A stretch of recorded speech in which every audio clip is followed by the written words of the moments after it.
Crafters, this is Amy. Welcome to Cricut Basic How-Tos. Today I'm going to talk a little bit about the speed and the pressure dial settings on the Cricut Expression. Same thing with pressure, maximum, high, medium, low, minimum. You use those different settings for the different type of paper or cardstock or whatever material you're going to be cutting. And this is one of my little cheat sheets that I have.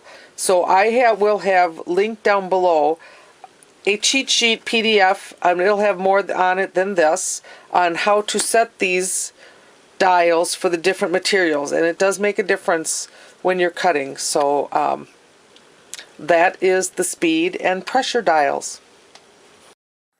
Don't forget to see what the fuss is all about at sellhandmadeproducts.com.